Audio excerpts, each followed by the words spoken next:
Hello and welcome to Marshall Institute. तो class +2 हम लोग कर रहे थे इलेक्ट्रोकेमिस्ट्री चैप्टर 3 जो है आपकी बुक का। तो हम लोग आज एक बिल्कुल अलग टॉपिक डिस्कस करने वाले हैं। नो डाउट इसी चैप्टर का है बट थोड़ा सा हटके है जो हमने अभी तक डिस्कस किए हैं टॉपिक्स। फाइन।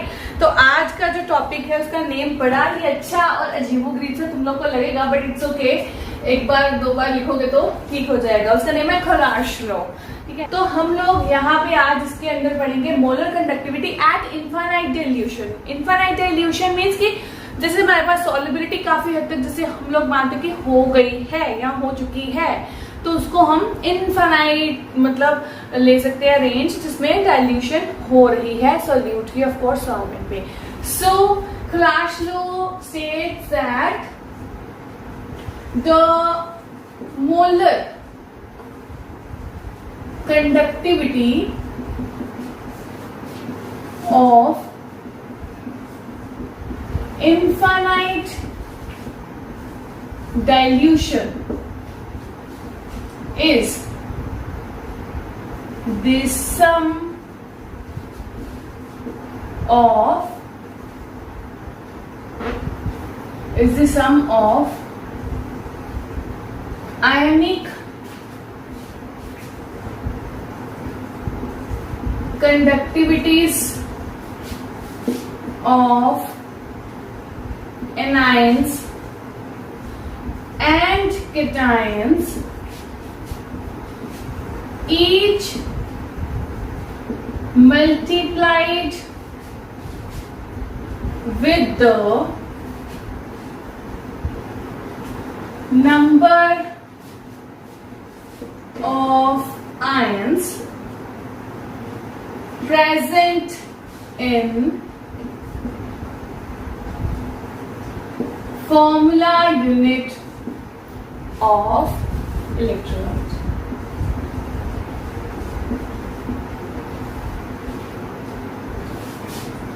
यहाँ पे भी मैं आपको बता दूं, बेसिकली हम लोग इलेक्ट्रोलाइट की ही डाइल्यूशन ढूंढते हैं, इनफाइनाइट डाइल्यूशन। इलेक्ट्रोलाइट सोल्यूशन जो केमिकल सोल्यूशन है हमारा, जिसके बारे में हम लोग बात कर रहे हैं इस चैप्टर में। तो खलाश लॉ बेसिकली क्या है कि हम लोगों ने अगर फाइंड आउट करनी है molar conductivity at infinite dilution, जिसको हम लोग किसके साथ नोट करेंगे, like this, lambda not M. तो ये जो नोट मतलब ये जीरो कह लो या नोट मतलब खाली, इसको हम लोग पर्टिकुलर एक लेंगे बहुत डाइल्यूशन के लिए। फाइन। तो ये है आपकी मोलर कंडक्टिविटी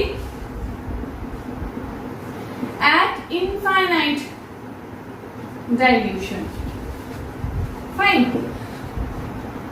ये अगर हमने मान लो निकालनी है कि हमारे पास कोई एक कंपाउंड है AXBY, राइट, तो ये किसके इक्वल होगा अकॉर्डिंग टू दिस डेफिनेशन? एक तो जाएगा सम किसका, आयनिक कंडक्टिविटीज का। और मैं आपको बता दूं आयनिक कंडक्टिविटीज जो है वो लैम्डा, ये वाला जो है इससे डिनोट करेंगे लैम्डा नोट। और यहाँ पे क्या है हमारा, ऑफ कोर्स जाएगा कोई भी आयनिक है तो आयन जाएगा। एज लेफ्ट साइड पे हमारे पास पॉजिटिव आयन रहेगा, तो यहाँ पे अगर मैं Y पॉजिटिव लिख लू यहाँ पे, और इधर केस में हम लोग क्या कर लेते हैं, प्लस सम था लैम्डा नोट यहाँ पे बता देते हैं।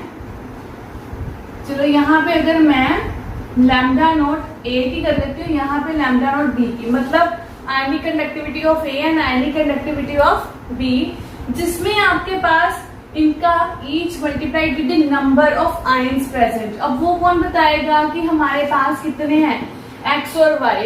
लाइक X इधर आ जाएगा, Y इधर आ जाएगा, और Y की जो आयन बनेंगे वो इस साइड पे होंगे, और X वाले जो आयंस बनेंगे वो इस साइड पे इसकी रेस्ट पावर होंगे। आई एम श्योर कि आपको ये इक्वेशन जो है समझ नहीं आई होगी। तो अभी मैं इस इक्वेशन को एक फॉर्म में लिखती हूँ, like lambda naught M4 NaCl। तो हमारे पास आयनिक कंडक्टिविटी सोडियम की प्लस आयनिक कंडक्टिविटी क्लोरीन की। तो पहला स्टेप हो गया।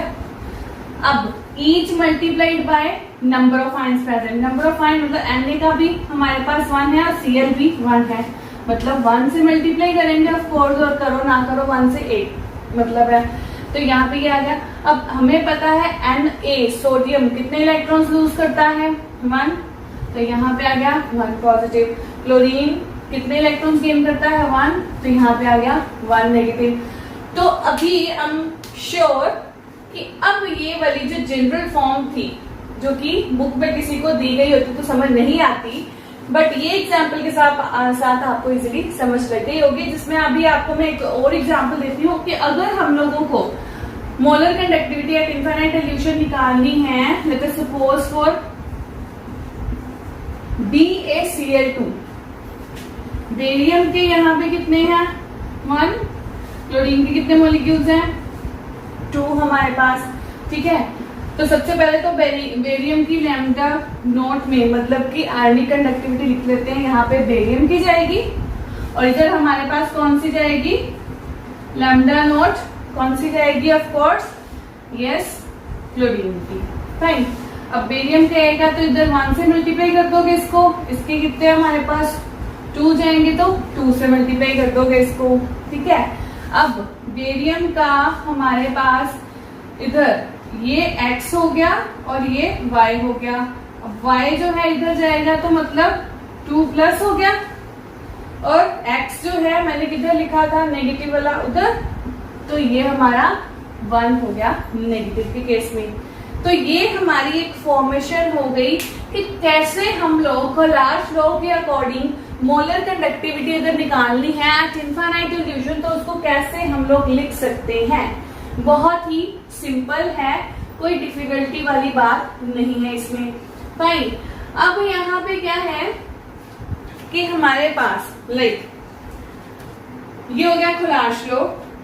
अब कोलार्स लॉ को हम लोग कैसे यूज कर सकते हैं to calculate the different things, वो मैं आपको बताऊंगी। मतलब अभी हम लोग डिस्कस करने वाले हैं एप्लीकेशंस।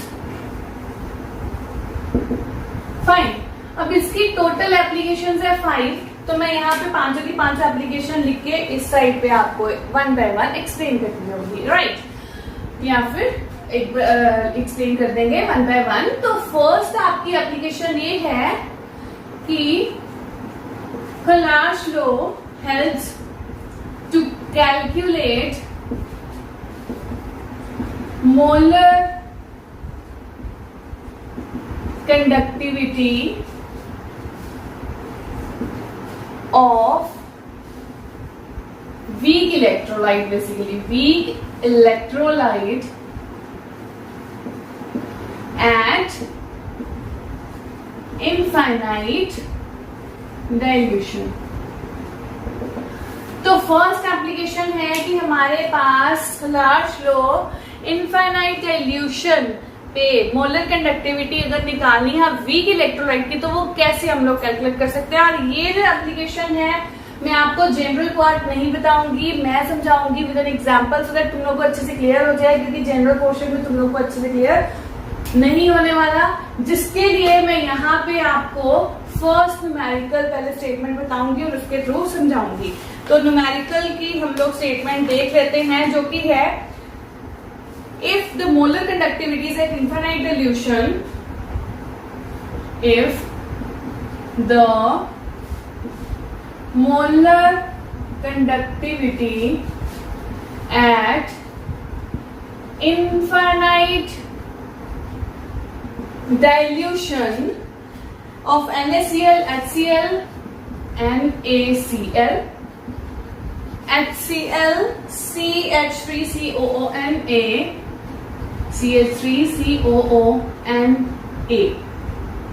is हमें दी हुई है, एक दी है 126.4, एक दी है 426.1, एक हमें दी है 91.0, और ये सारी की सारी वैल्यूज जो हैं वो ओम इनवर्स सेंटीमीटर स्क्वायर में हैं, ठीक है। Mole inverse respectively. तो उसने बोला है what will be that of acetic acid, what will be the molar conductivity of acetic acid, that means CH3COOH at no doubt infinite dilution। तो हमारे पास ये स्टेटमेंट है जिसमें उसने 3 जानों की मतलब NaCl की, मैं यहाँ पे मार्क कर दूं, उसने यहाँ पे NaCl, HCl और CH3COONA के रिगार्डिंग हमें उनकी कंडक्टिविटीज दी हुई हैं और उसने बोला है हमें CH3COOH की कंडक्टिविटी चाहिए, जबकि वो हमें दिया भी नहीं हुआ। तो सबसे पहला काम क्या है कि सबसे पहले तो NaCl, HCl और CH3COOH को अभी जैसे हमने फॉर्मेशन की थी लार्ज लॉ की, तो उसके अकॉर्डिंग लिख लेते हैं। तो चलिए ये काम भी कर लेते हैं। तो सोल्यूशन में सबसे पहले हमारे पास अगर मोलर कंडक्टिविटी देखी जाए एट इनफाइनाइट डिल्यूशन में NaCl की, तो इसको हम कैसे लिखेंगे? Of course lambda nought Na positive plus lambda nought Cl negative, जो कि हमारे पास कितनी दी है 126.4 ओम इनवर्स सेंटीमीटर स्क्वायर। अगर मोल भी लेंगे तो साथ में मोल इनवर्स। फाइन। फिर हमारे पास अगर देखा जाए HCl को, तो HCl को हम लोग कैसे लिख सकते हैं? Lambda nought H positive plus lambda nought Cl negative. अब यहाँ पे मैं मल्टीप्लाई इसलिए नहीं कर रही क्योंकि है 1 तो वो लिखो ना लिखो एक बराबर है। तो HCl की कितनी की है? 426.1 वही ohm inverse centimetre square mole inverse. फिर अगर हमारे पास मोलर कंडक्टिविटी किसकी की है? CH3COONA की, तो यहाँ पे इसको लिखेंगे इसको, तो कंडक्टिविटी आएंगी किसकी जाएगी? CH3COO नेगेटिव की, और यहाँ पे जाएगी Na पॉजिटिव की। और वो कितने की है हमें? 91.0 ये, हाँ 91.0। तो ये हमारे पास कंडक्टिविटीज गिवन है, लेकिन हमें चाहिए क्या इनमें से? तो मैं आपको बता दूं, एक हमें चाहिए भाई CH3COO नेगेटिव और एक ये 2 जने हमें चाहिए एसिटिक एसिड बनाने के लिए। तो इसका मतलब इन 4 दोनों को रफा दफा करना पड़ेगा। अब जैसे कि तुम लोग लीनियर इक्वेशंस करते थे मैथ्स में, जो चीज चाहिए होती थी वो रख लेते थे, जो नहीं चाहिए उनको कैंसिल आउट कर देते थे किसी तरीके से, यहाँ पे प्लस माइनस करके या किसी चीज के साथ मल्टीप्लाई करके। फाइन। सिमिलरली हम इनको यहाँ पे ऐसा ही कुछ करने वाले हैं। तो उससे पहले हम लोग इक्वेशन 1, 2, 3 मार्क कर लेते हैं इनको, ठीक है। अब अगर ध्यान से देखो तो मैं अगर इन 2 इक्वेशंस को प्लस करती हूँ तभी मेरे को CH3COOH मिलेगा। दैट मीन्स कि हम लोग इक्वेशन 2 और इक्वेशन 3 को पद कर देते हैं adding equation 2 and equation 3, and अगर हम लोग इनको प्लस करके 1 इक्वेशन को मतलब इक्वेशन 1 को इसमें से माइनस कर देते हैं तो ऑटोमेटिकली NaCl कट जाएगा, मतलब कि एंड सब्ट्रैक्ट इक्वेशन 1। तो हमारे पास यहाँ पे क्या मिलेगा? अब मैं ध्यान से सुन लेना, एक चीज और बता रही हूँ कि जो चीज आप ये इधर करोगे, ठीक है, वही चीज आप ये वैल्यूज के साथ भी करोगे। मतलब ये जो इक्वेशन हमने लिखी, एक लाइन लिखी है, वो वैल्यूज के साथ भी वही आप करोगे सारा कुछ जैसे से लिखा है।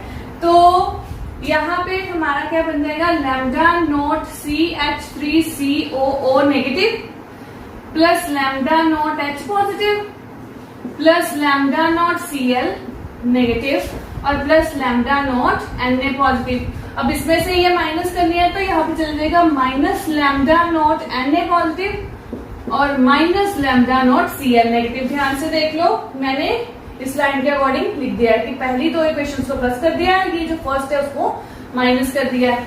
सिमिलरली वैल्यूज के साथ भी इधर यही करेंगे कि हम लोग प्लस कर देते हैं 426.1 को और 91.0 को, और इसमें से माइनस कर देंगे फर्स्ट वाली इक्वेशन की वैल्यू मतलब 126.4 4 को।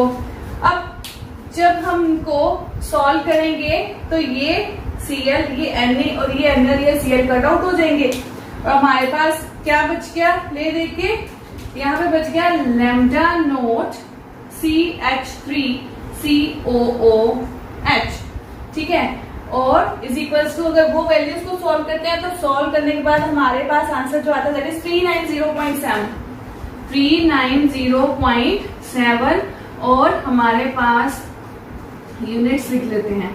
तो ये क्या आ गया हमारे पास, इनफाइनाइट कंडक्टिविटी किसकी, फॉर CH3COOH की।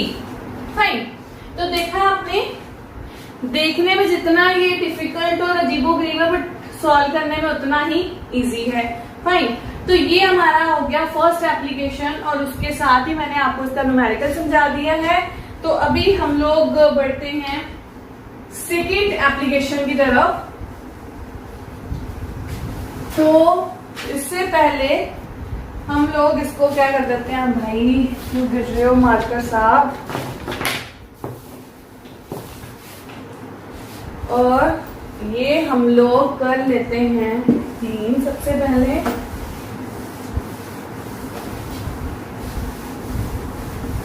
तो एप्लीकेशन हम लोग डिस्कस करते हैं सेकंड। यहाँ पे मैं लिख देती हूँ कि हम लोग एप्लीकेशंस डिस्कस कर रहे हैं। वो है, it helps to calculate degree of dissociation, ठीक है, जिसको हम लोग लिखते हैं अल्फा से, और इसका फॉर्मूला जो जाता है वो है lambda note m by lambda, okay, lambda sorry cm और लैम्डा नोट है, जहां आपको ये जो लैम्डा cm है ये है आपकी molar conductivity at, no doubt, infinite dilution, और ये है सेम मोलर कंडक्टिविटी, सॉरी ये है ऑफ सोल्यूशन, और ये है molar conductivity at infinite dilution. तो ये हमारे पास फॉर्मूला है छोटा सा, जिसमें जो मोलर कंडक्टिविटी सोल्यूशन की होती है वो तकरीबन हमें गिवन होती है, और हमने इनफाइनाइट डाइल्यूशन जैसे अभी अभी निकाली है मोलर कंडक्टिविटी, तो वैसे हम लोग निकाल के फॉर्मूले में वैल्यूज पुट करते हैं और हमारे पास इजीली अल्फा मतलब डिग्री ऑफ डिसोसिएशन कैलकुलेट हो जाता है। जरूरी नहीं है कि हमें इनफाइनाइट डाइल्यूशन निकालना, हो सकता है हमें सोल्यूशन की मोलर कंडक्टिविटी निकालने को बोल दे और ये गिवन हो तो तब भी सीधी सीधी वैल्यू पुट करके हम लोग डिग्री ऑफ डिसोसिएशन निकाल देते हैं, जो कि बहुत इजी हो जाएगा। और पेपर में आपको पता है टीचर्स ऐसे नहीं डालते इतने इजी न्यूमेरिकल्स, तो आपको इनफाइनाइट डाइल्यूशन के लिए काम करना ही पड़ेगा, जैसे अभी अभी इसने किया था। तो इसके साथ ही मैं आपको सेकेंड एप्लीकेशन का फॉर्मूला और थर्ड एप्लीकेशन का फॉर्मूला बताऊंगी, क्योंकि फिर मैं एक न्यूमेरिकल में इकट्ठे ये सारे सॉल्व कर दूंगी। अब हमारे पास थर्ड में कहता है एप्लीकेशन में कि ये हेल्प करता है, Kohlrausch law, to calculate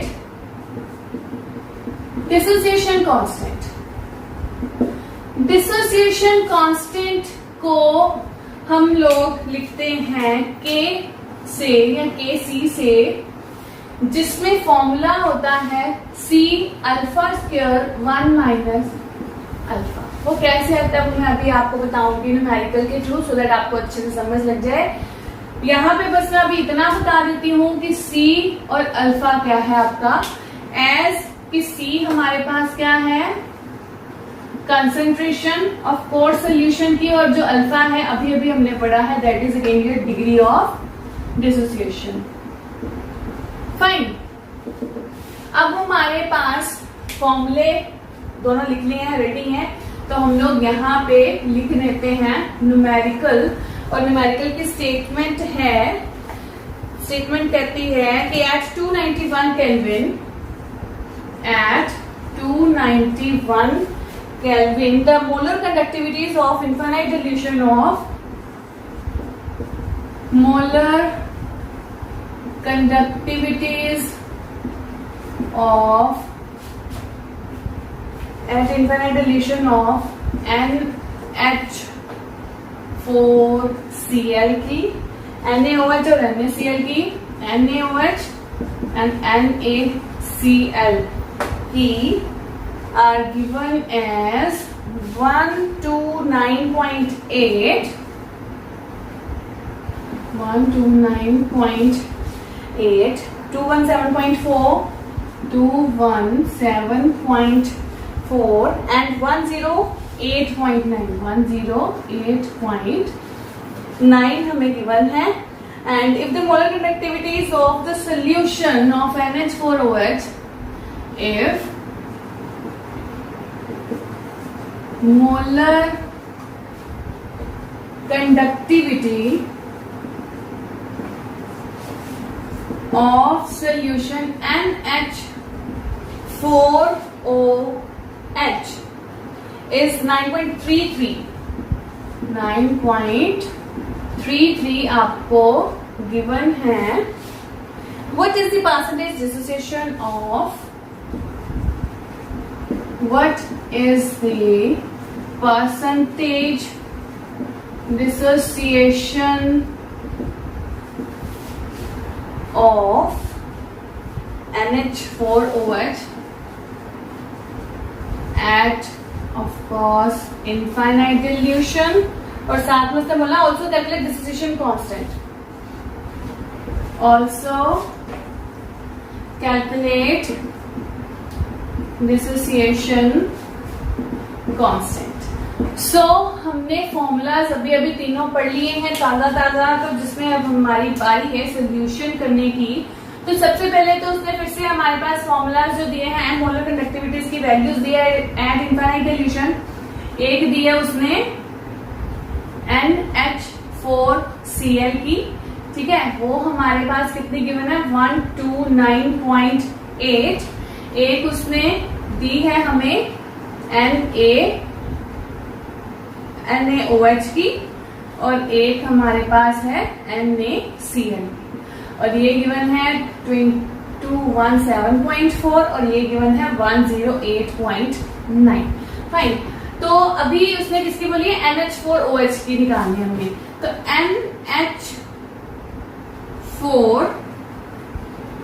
NH4OH की अगर हम मोलर कंडक्टिविटी निकालते हैं तो दैट मीन्स कि हमारे पास इधर से ये NH4 और इधर से ये OH.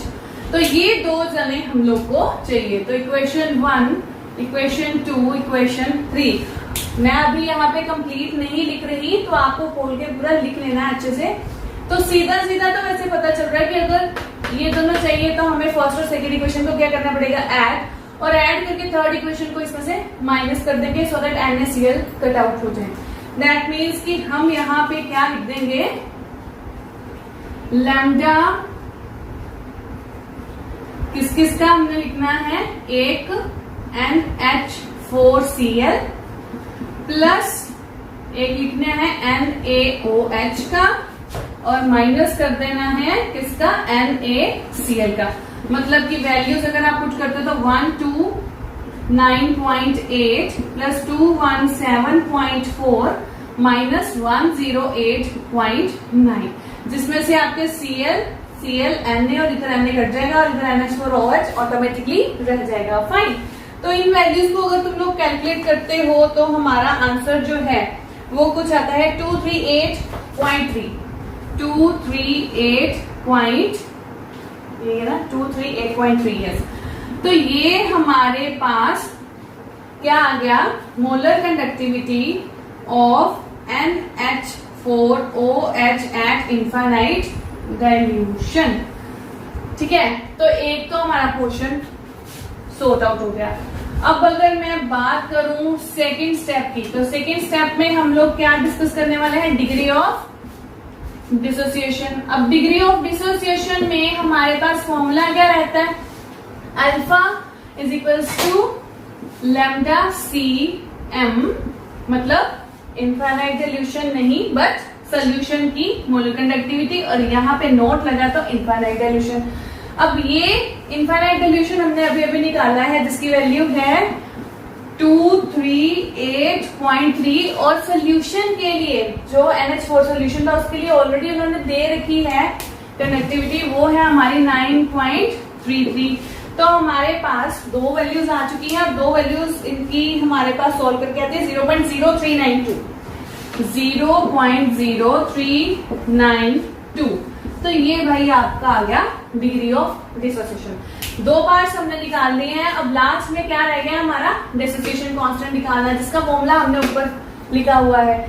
तो उसके लिए हमें बोर्ड चाहिए, तो इस फॉर्मूले में सिर्फ अल्फा की वैल्यू चाहिए। तो अल्फा की वैल्यू हम लोग यहाँ पे साइड पे लिख लेते हैं।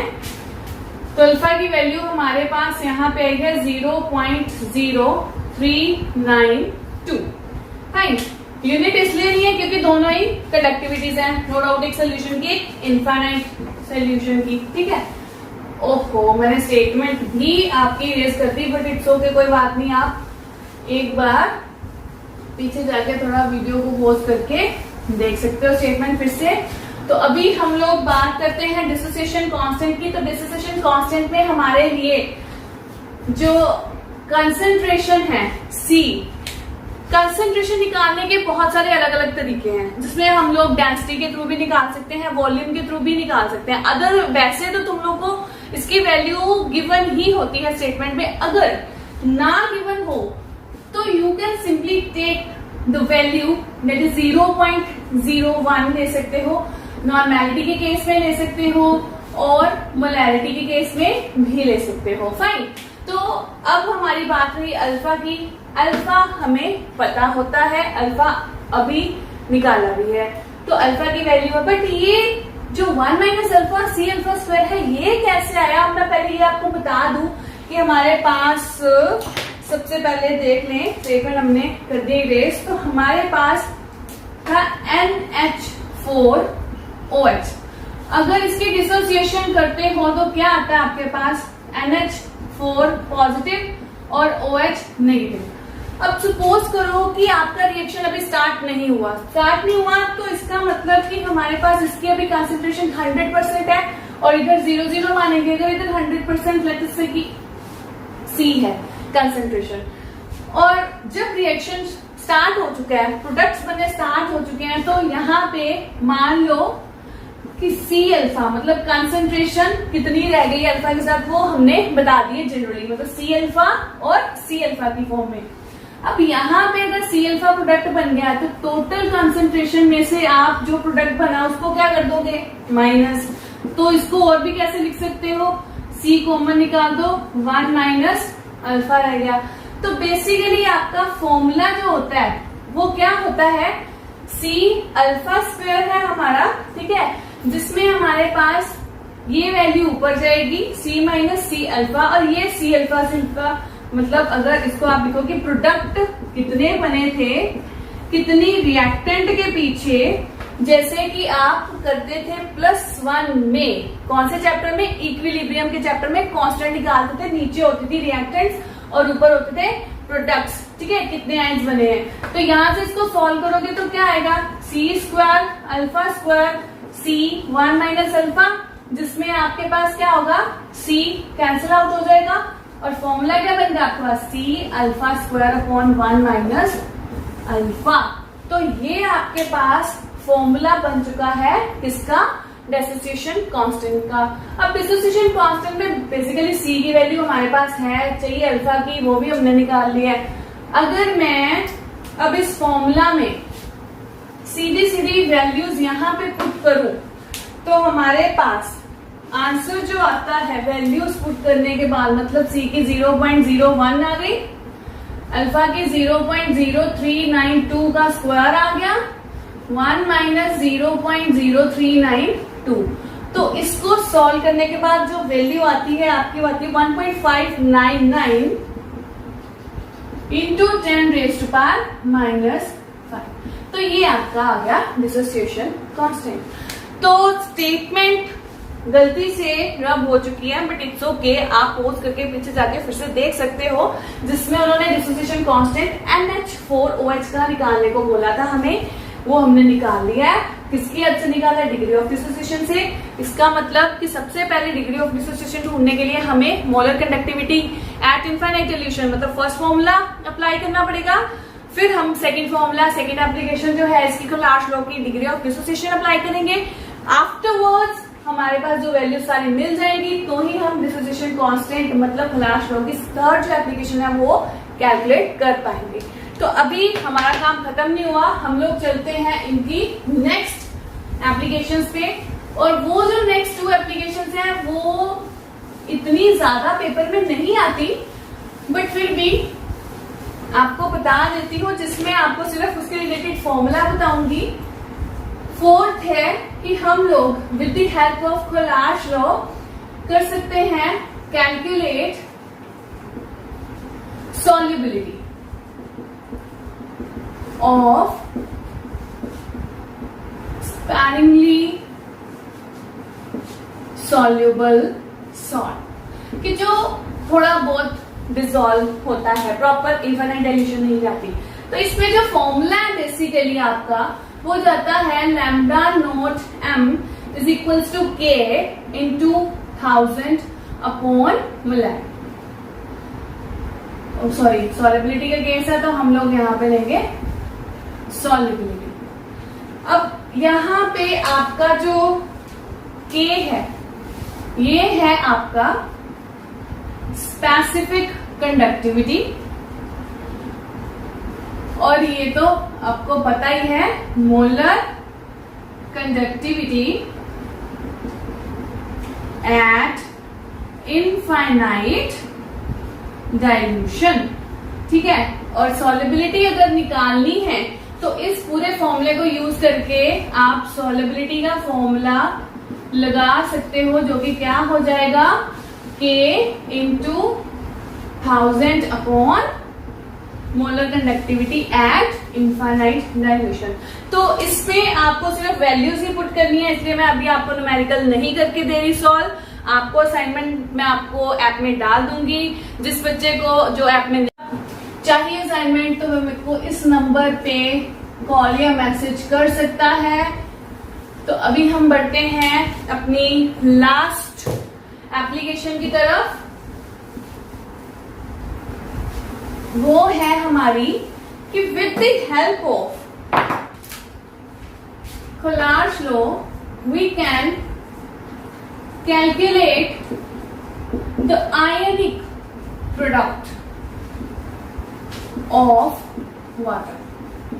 अब इसमें क्या है कि वैल्यूज आपको गिवन भी हो सकती हैं और नहीं भी गिवन तो आपको थोड़ी सी याद रखनी होती है वैल्यूज। थोड़ा सा कह दो कि रट्टा चल सकता है आपका, वैल्यूज याद रखनी पड़ती हैं, जिसमें हमारे पास जो H पॉजिटिव और OH नेगेटिव की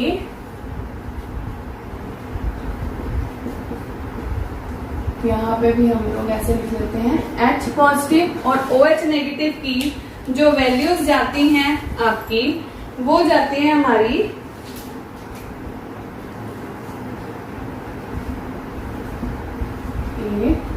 और इधर जाता है 19.8 ऑफ कोर्स सेंटीमीटर स्क्वायर।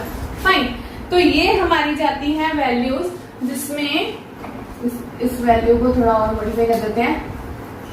ये दो वैल्यूज अगर पता हो तो हम लोग easily again with the help of the formula जो कि अभी अभी हमने 4th पार्ट में किया था, तो उससे हम लोग निकाल सकते हैं सोल्युबिलिटी की जगह मोलैरिटी। मतलब कि हमारे पास इसमें K की वैल्यू जो है, K की वैल्यू फॉर वाटर या कह लो कि for pure water at 298 calorie वो दी होती है आपको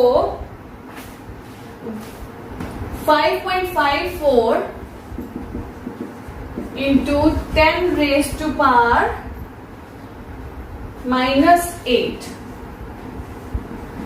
ठीक है, ये वैल्यू आपको दी जाती है, जिसमें आप फॉर्मूला जैसे कि अगर आप पुट करते हो यहाँ पे इनटू 1000 अपॉन मोलैरिटी, तो हमारे पास K की वैल्यू है, लैम्डा नॉट M की वैल्यू आप इनको कैलकुलेट करके निकाल सकते हो।